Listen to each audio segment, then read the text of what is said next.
Hey everybody, it's Sunday morning and I have yet to get the lights turned on in my fish room. I've just got the waterfall tank lit up here so far, but I want to talk about this now while it's on my mind. I'm going to have to run out to the store today and do a little shopping around maybe and see if we can't find a solution to the problem I'm having.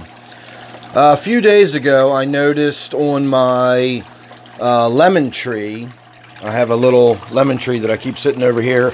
I noticed a little bit of deformed growth on a few of the leaves, and that's always indicative of aphids drinking the sap, sucking the juices out of the plants. It basically deprives the plants of their nutrients, and you wind up getting deficiencies. So aphids are awful. I hate aphids, and they're really, really tough to get rid of once you get an infestation. So I started checking, and I found out that my flag lily that I had sitting right here on the corner was just covered with aphids, and you can actually see down here all those little white specks. Those are either dead aphids, or I don't know if they shed their exoskeleton. That's a possibility, but that's the remains of aphids. That's definitely telltale signs of aphids being in there. And so I started looking around last night, and I started looking around more and more closely. And if you notice this piece here, you can see all those aphids all over that. And they're just all over it, all the way down to the water. And so I started looking more and more closely, and if you'll look up here, you can see those little specks. That's all signs of aphids. At first I thought my yellowing tips here was from too much light, but now I believe it is from aphids. And in fact, when we turn this leaf over, look at all them. Oh geez, look at that. So that's why my leaf tips are turning yellow. This morning I noticed I had some aphids crawling on this.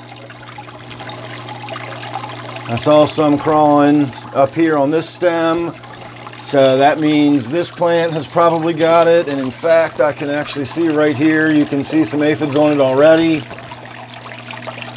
So I've definitely got aphids all over this garden tank area, which means I could very easily spread them to other parts of my house where I have other plants, and I don't want to do that, and I don't want to have aphids in here.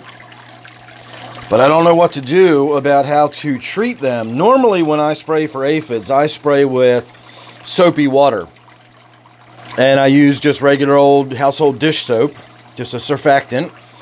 And the idea is it coats the pest or the insect's body, and when the water evaporates, it leaves a film of the soap behind.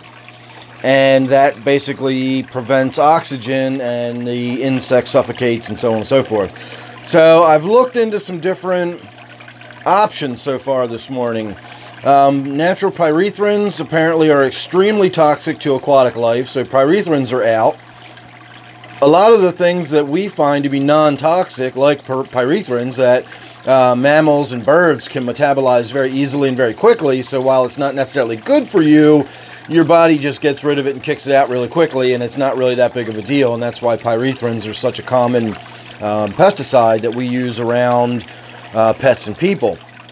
Unfortunately, aquatic life is a different sort of category than mammals and birds, and it's going to take a little more research for me to be able to find something that is safe to use around the aquarium. I've looked into neem oil. Neem oil is mildly toxic, so that's a possibility. I have found one organic spray that claims to be safe for use around aquariums, but it contains peppermint oil and clove oil, both of which are used to euthanize fish. Now, I also realize the volumes we're talking about. Me spraying some of this on the plants in a 40-gallon system like this, I would have to spray an awful lot of it before I started affecting the fish. I also plan that whenever I spray whatever I'm going to spray, as soon as I'm done spraying it, we're going to do a massive water change, and then any overspray or any of the stuff that dripped off and got down into the water, at least I'll be able to remove some of that. But the long and short is there's just no way I'm going to be able to treat this without having whatever I treat it with get in the water. And so this is going to be a new one for me. I've never had to deal with anything like this before. This is going to be an interesting one. So I wanted to make sure right from the get-go I've got some video documentation of this.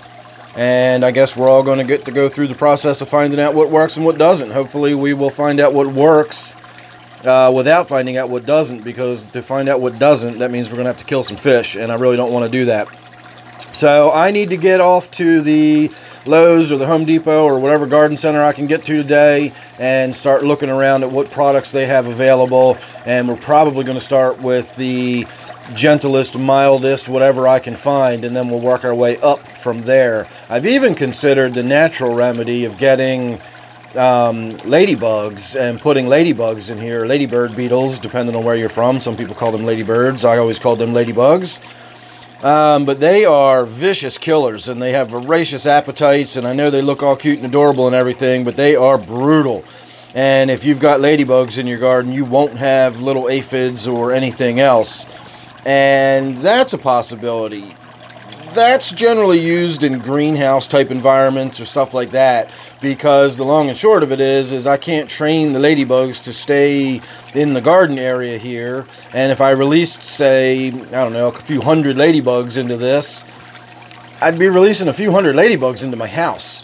You know, so using insects to control the other insects is not really a good option for me at this point either, because we're indoors.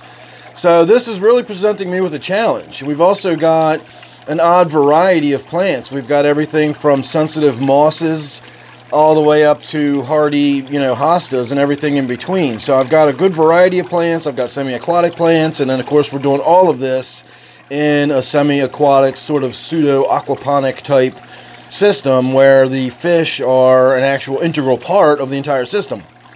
So again, this is going to be a challenge in seeing how to deal with aphids in this situation. So make sure you're subscribed. You don't want to miss anything that's coming up. This is going to be an interesting one. So don't forget, of course, this one here is my waterfall tank, and I'm off to go look for pesticides. So thanks for watching this one. I'll see you real soon in the next one.